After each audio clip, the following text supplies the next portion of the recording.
By the mid-1970s, the Chicago outfit was pulling in millions of dollars each year from Las Vegas casinos, and almost no one in law enforcement knew how. The money never appeared in any ledgers or passed through bank counters. It moved in paper bags and briefcases from the Nevada desert to the Midwest, hand to hand, boss to boss, year after year. The men running the operation were so careful and disciplined that for nearly a decade, they made the federal government appear completely blind. This is the story of Joey Aiuppa, the man who ran that operation and the skim that eventually went too far. He was known as Doves. Most people who have seen the movie Casino remember Remo Gaggi, the quiet, our careful Chicago boss who never raises his voice and never gets his hands dirty, the man who makes decisions over dinner and lets others deal with the consequences. That character was at least partly based on a real person, Joseph John Aiuppa. In the history of the Chicago outfit, he may have been the most consequential boss most people have never heard of. Aiuppa was born in 1907 in Melrose Park, Illinois, a tight-knit Italian neighborhood west of Chicago, where the outfit had deep roots dating back to Al Capone. He grew up in that world. He didn't stumble into it or get recruited. It was simply part of the fabric of his community. By the time he was a young man, he was already connected, already earning, and already showing the patient, calculating temperament that bosses noticed and rewarded. His nickname, Doves, wasn't because he was peaceful. It came from an incident where federal authorities caught him illegally transporting mourning doves across state lines. That's the kind of thing that happens when you're a career criminal and federal authorities can't pin anything else on you. Al Capone got caught for taxes. Joey Aiuppa got caught for birds. Throughout the 1940s and 1950s, Aiuppa built his reputation as a reliable earner and enforcer in the western suburbs. He ran gambling operations and managed the outfit's interests in Cicero, the same territory Capone had used decades earlier. He wasn't flashy. He avoided interviews, nightclub openings, or photos with politicians. He was a professional, and in the outfit, professionalism meant everything. By the 1960s, Aiuppa had become a capo, one of the most trusted lieutenants in the organization. In 1971, after the death of boss Felix Alderizio and the imprisonment of others above him, Joey Aiuppa rose to the top. He became the boss of the Chicago outfit at a moment when the organization was about to attempt something unprecedented, something that required coordination among multiple crime families, years of planning and financial sophistication far beyond what neighborhood bookmakers had ever imagined. He was the right man for the job. Doves was patient, disciplined, and understood better than almost anyone in organized crime that the real money wasn't on the streets, it was in the desert, Las Vegas. The Hollywood portrayal often misses this. 1970s. Las Vegas wasn't a corporate town or a family-friendly theme park. It was largely built with money borrowed from the Teamsters Union pension fund, lent to men with connections to organized crime across the country. The casinos on the Strip and Fremont Street were not just gambling halls, they were mob-run businesses operating in plain sight. The system was surprisingly simple. For years, the Teamsters Pension Fund, controlled by figures close to the Chicago outfit, effectively became the Bank of Las Vegas. A developer who needed $50 million to build a casino didn't go to Wall Street. He went to the pension fund, got a loan, built the property, and ran it according to the wishes of his silent partners. The fund got interest payments. The mob got something far more valuable: control. The key figure in what became the IUPA operation was Alan Glick, a young San Diego real estate developer in his early 30s, ambitious but largely unknown in the gambling world, and what he had was access to Teamsters pension fund money. In 1974, with loans totaling about $160 million, Glick's company, Argent Corporation, acquired 4 Las Vegas casinos: the Stardust, Fremont, Hacienda, and Marina. On paper, Glick was the owner. In reality, he was a front. He understood this arrangement and agreed to run the operations on the surface while the real owners extracted the money before the government ever saw it. What the mob acquired through Glick and the Teamsters Fund wasn't just casinos, it was a printing press. The challenge was moving the money, the skim, The word skim sounds harmless, but it wasn't. The Chicago outfit and its partners built one of the most sophisticated and long-running financial crimes in American history, pulling between $2 and $4 million annually from Nevada and distributing it to crime families across the Midwest. The system was built on one simple idea: if you take the money before it is counted, it doesn't exist. In a casino count room, money from tables and slot machines is gathered at the end of each shift and tallied by employees. That official tally is what goes on tax returns and reports. But if cash is removed before counting, it never enters the books. Trusted employees, carefully placed in count rooms, would remove cash, slowly, carefully, in amounts that wouldn't attract attention. Weeks later, the money would arrive in envelopes and paper bags in Chicago, Kansas City, and Milwaukee. The Stardust was the crown jewel of the operation, the highest volume casino with the most skimmable cash. Senior employees involved were well compensated, understood the stakes, and kept quiet. The system relied on silence, loyalty, and the knowledge that mistakes were not forgiven. Money moved in stages: employees to intermediaries, intermediaries to couriers. Couriers transported it to the Midwest, where it was split according to a prearranged formula. Chicago got its share, Kansas City its share, Milwaukee its share. Joey Aiuppa, sitting in his home in Elmwood Park, Illinois, collected his portion of a criminal enterprise operating nearly 2,000 miles away without ever setting foot in Nevada. For years, the system worked exactly as designed. On paper, the casinos remained profitable, and gaming regulators saw figures that seemed plausible. The families received their money, and despite all its resources and attention to organized crime, the federal government largely missed what was happening right in front of them. Not because they weren't looking, but because the men running the skim were extraordinarily skilled. If Alan Glick was the public face of the Argent Corporation and Joey Aiuppa the power behind it, the man who made the operation run day-to-day was Frank Lawrence Rosenthal. You may know him as Ace Rothstein, the character Robert De Niro played in Casino. The real Rosenthal was in many ways more complex and interesting than the movie version. Rosenthal was from Chicago. He wasn't a made member of the outfit, nor Italian, meaning he could never be formally inducted. Yet he was one of the most talented gambling minds in the country, a true expert in sports, wagering with the ability to calculate odds and probabilities as effortlessly as others hold a conversation.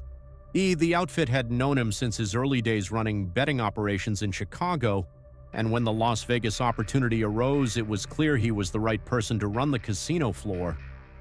He became the executive in charge of operations at the Stardust and Fremont casinos. He managed entertainment, oversaw staff, directed casino operations, and served as the critical link between what was happening inside the casinos and what Aiuppa and the bosses needed to know. He was meticulous, controlling, and highly effective, making him both indispensable and increasingly visible. Rosenthal's ambition and public visibility were his problem. He hosted a local TV program, cultivated a public profile, and openly clashed with Nevada gaming regulators over licensing issues.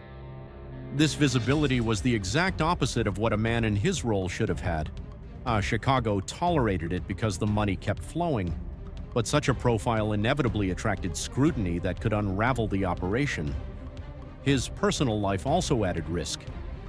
His relationship with a woman named Jerry McGee, who was connected to Tony Spilotro, created tensions that became increasingly dangerous.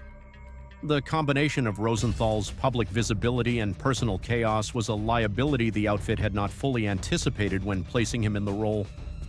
By the time the risk was fully understood, the skim had grown too large to quietly dismantle. The Vegas skim was not solely a Chicago operation, it was a consortium, a partnership of organized crime families, each contributing to the Teamsters loan and expecting a return on their investment. Understanding who was involved illuminates how the American mob operated at its peak. In Kansas City, Nick Savella led the family, shrewd and well-connected to the Teamsters pension fund, historically serving as a conduit between Chicago and the Western mob. His family's share of the skim flowed reliably through intermediaries and couriers month after month. In Milwaukee, Frank Balistrieri ran the local family with an iron hand, negotiating a smaller but still significant share of the skim. This arrangement demanded coordination that territorial crime families were not naturally accustomed to. These organizations had spent decades defending their turf and income from outside interference. That the skim functioned as long as it did speaks to the discipline Aiuppa imposed. Rules were in place, agreed percentages, couriers who knew only their segment, and careful record-keeping. One key figure, Carl Duna in Kansas City, meticulously documented the skim, noting amounts, names, and dates. Though he thought he was careful, his notebooks would eventually become the government's most damning evidence. The multi-family nature of the skim was both its greatest strength and its greatest weakness. Its strength lay in spreading risk. Its weakness lay in adding potential leaks, informants, and points of failure. The FBI eventually woke up. Operation Strawman, the federal investigation that would dismantle the skim, began not with a dramatic breakthrough, but with painstaking intelligence work. By the late 1970s, the FBI had noticed irregularities in Las Vegas. Too many rumors, inconsistencies, and organized crime figures appearing around the Argent casinos. Awareness alone wasn't enough. Evidence was required. Operation Strawman began taking shape in the early 1980s. Federal agents in Kansas City, Chicago, and Las Vegas coordinated surveillance like never before, sharing information and comparing notes to trace the same operation from 3 angles. Wiretaps proved crucial. Kansas City became the weak point, partly because of Carl Duna's meticulous record-keeping, and partly because the FBI placed listening devices where key conversations occurred. What they heard was astounding. Discussions of the skim, amounts, names, and the money's movement, conversations that would be impossible to dismiss in court. Duna's notebooks, once seized, served as a ledger of the entire skim operation. Transactions, participants, payouts, and dates, all meticulously recorded. For prosecutors, this was a dream. For defense attorneys, a nightmare. Meanwhile, our regulators and federal agents in Nevada were building a parallel case using casino records, former employee testimony, and years of surveillance tracking the Argent operation. By this point, Alan Glick, increasingly uneasy with his role, began cooperating. He was not a mobster, just a businessman facing the consequences of catastrophic choices. Frank Rosenthal was removed from his casino positions by regulators in 1980. Tony Spilatro's erratic and violent behavior in Las Vegas drew unwanted attention, and the carefully constructed skim operation began to show cracks. In Chicago, Joey Aiuppa watched his most valuable enterprise start to unravel. The indictments that followed in 1983 shook the outfit. Federal prosecutors charged a group that included mid-level figures and top leadership from 3 separate crime families. Joey Aiuppa was indicted, along with underboss Jackie Cerrone, capo Joseph Lombardo, and key Kansas City and Milwaukee figures, including Carl Duna and Frank Balistrieri. For the first time, the government had assembled a case cutting across multiple families, implicating leadership simultaneously. The trial was held in Kansas City, which was in some ways the logical choice, given that much of the most damning wiretap evidence had been gathered there. It began in 1985. The prosecution's case was overwhelming. They had the wiretaps, they had Duna's notebooks, they had Alan Glick's cooperation and testimony, they had former casino employees who could describe in precise detail how the money had been removed from the count rooms. They had a paper trail running from the Stardust Casino floor all the way to kitchen tables in Chicago and Kansas City. The defense tried the usual mob case tactics, attacking witnesses, questioning the credibility of cooperating informants, arguing that the recordings were ambiguous, that the notebooks proved nothing, and that their clients were being prosecuted merely for association. It didn't work. The evidence was too specific, too corroborated, and too detailed. Joey Aiuppa was convicted, Jackie Cerrone was convicted, Joe Lombardo was convicted. The Kansas City and Milwaukee defendants were convicted as well. Up to that point, it was one of the most thorough dismantlings of a criminal enterprise ever achieved in a single federal trial. Aiuppa's sentencing was a quiet affair, given the magnitude of what had come before. At 78 years old, he had spent his entire adult life in and around the outfit, moving carefully, surviving everything, and building an empire that stretched from the western suburbs of Chicago to the casino floors of Las Vegas. He was sentenced to 28.5 years in federal prison. He would never go home. Everyone in the courtroom understood what that meant. There is a type of organized crime figure who goes to prison and continues to operate, conducting business through lawyers, visitors, and coded messages. Joey Aiuppa was not that man. He was too old, too ill, and the organization he had led was too damaged by the trial to sustain continued operations. The Chicago outfit he left behind in 1986 was fundamentally different from the one he had taken over in 1971. The Las Vegas money was gone. The Teamsters pension fund connection had been severed. A generation of leadership had been convicted or was under indictment. The organization survived, but it was diminished, contracting, operating in a world that had shifted beneath its feet. The men who had made the skim work were scattered. Frank Rosenthal had left Las Vegas under a cloud and survived a car bombing in 1982, a clear message that even his protectors were losing patience. Tony Spilotro, the outfit's enforcer in Las Vegas during the skim years, was murdered in 1986, beaten to death in a basement in Bensonville, Illinois, and buried in an Indiana cornfield. The machinery of the operation hadn't just stopped, it had been destroyed. Alan Glick sold the Argent casinos in 1983 before the indictments, walking away with enough money to rebuild his life. He cooperated with the government. I testified against the men who had used him as a front and eventually disappeared into private life. He had been a vehicle for the mob's ambitions, and when those ambitions collapsed, he was one of the few who emerged intact. Joey Aiuppa died in prison in 1997, at 89 years old. He outlived many of the men who had worked for him, and he outlived the criminal enterprise that had defined his life. He never publicly admitted to any of it, maintaining to the end the code the outfit had always demanded: silence, absolute, total, unwavering silence. When Martin Scorsese made Casino in 1995 with Nicholas Pileggi, they were telling a story already 9 years old. The mob had been out of major Las Vegas casinos for nearly a decade. By the time the character walks across casino floors in pastel suits, and by the time others were burying bodies in cornfields and threatening managers in back offices, the real operation had already ended. Yet the film did something important that court documents, newspaper coverage, and federal press releases had never quite managed. It made the skim visible. It put a human face on a financial crime so abstract and carefully constructed that most Americans had never understood what it actually was. And in doing so, it also obscured something. The real story was colder than the movie, more methodical, less about personalities, and more about a system that had run like a machine for nearly a decade before law enforcement could prove it. Stripped of cinematic drama, the skim represented one of the most sophisticated financial crimes of the 20th century. It wasn't robbery.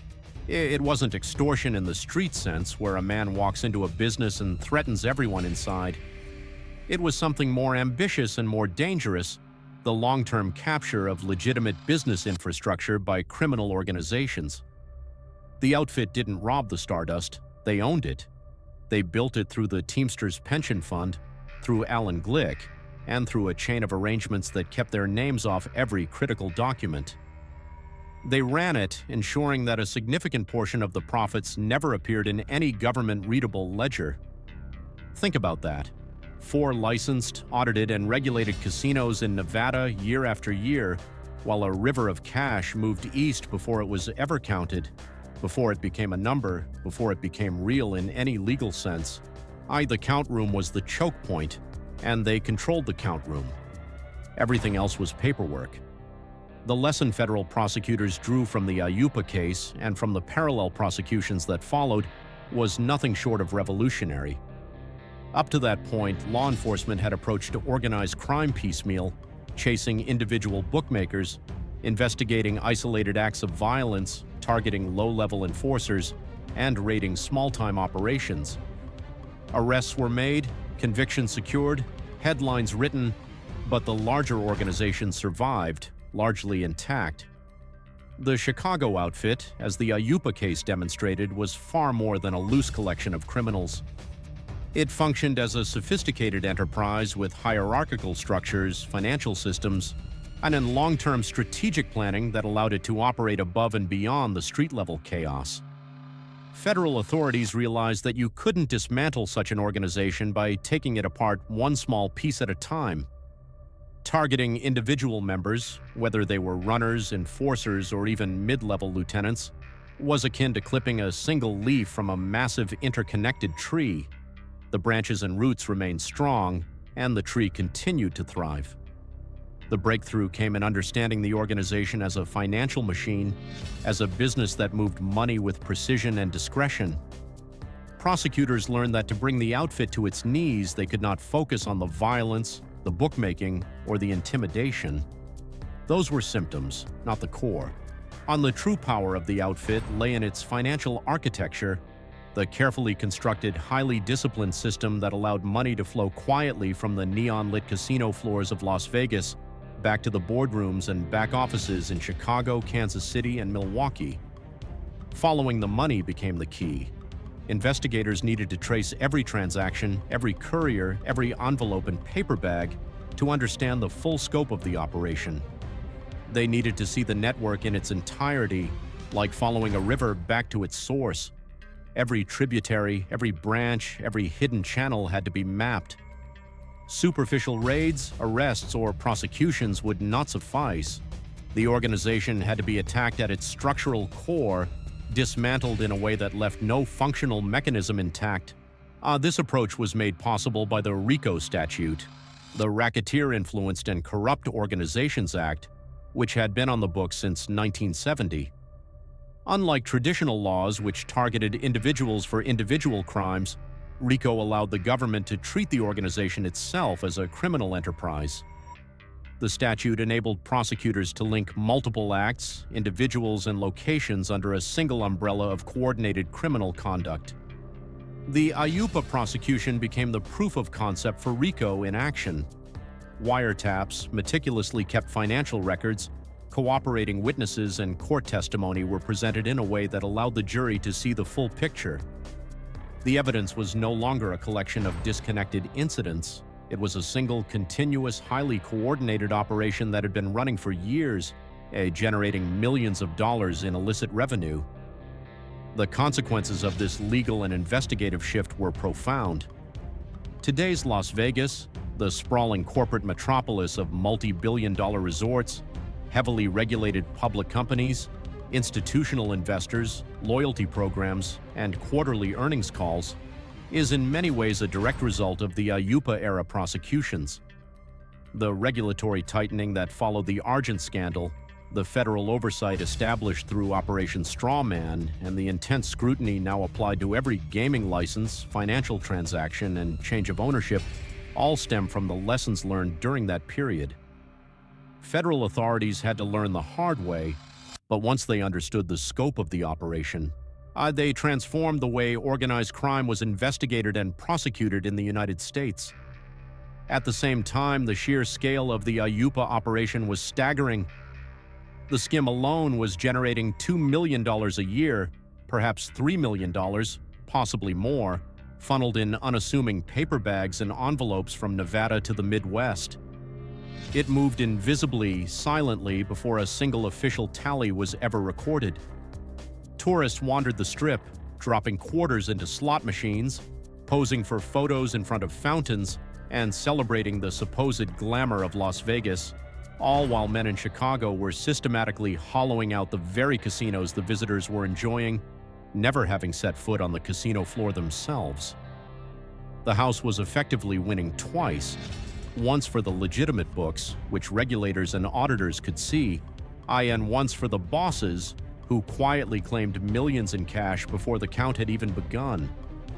For nearly a decade, nobody counted the second time, and the money flowed with remarkable precision. What makes this even more striking is how methodical the operation was. Unlike a street-level robbery or a spontaneous act of violence, this was a slow, patient, and meticulously engineered extraction of wealth from a legal, fully licensed business. Employees were carefully placed, trained, and incentivized. Couriers moved money discreetly, intermediaries passed it along according to strict rules, and every family involved received its share on a prearranged schedule. Silence, loyalty, and discipline were enforced rigorously. Mistakes were not tolerated. The operation exemplified criminal ingenuity at its most sophisticated. It was a financial crime that blurred the lines between legality and illegality, exploiting the gaps in oversight to create a shadow stream of revenue that existed entirely outside the reach of auditors, regulators, and even the federal government. In hindsight, the Aiuppa case was a turning point. It forced federal prosecutors to think strategically, to pursue organized crime not by punishing individual acts but by dismantling the structures that made those acts possible. It demonstrated the power of RICO, setting the template for future prosecutions of complex criminal enterprises, and fundamentally changed the relationship between law enforcement and organized crime in America. The legacy of the case is visible in every licensed casino. See every financial transaction scrutinized, every ownership change monitored, and every auditor's ledger in Las Vegas today. The system that Joey Aiuppa and his cohorts built may have been destroyed, but it left behind a profound lesson. The most dangerous criminal enterprises are not those that rely on intimidation and violence alone, but those that capture legitimate institutions and bend them to their will, quietly, methodically, and with devastating efficiency. Want more stories like this? Subscribe now to get the latest updates delivered straight to your inbox. Don't miss out on the tales of power, wealth, and mystery that shape our world. Hit that subscribe button and stay in the know.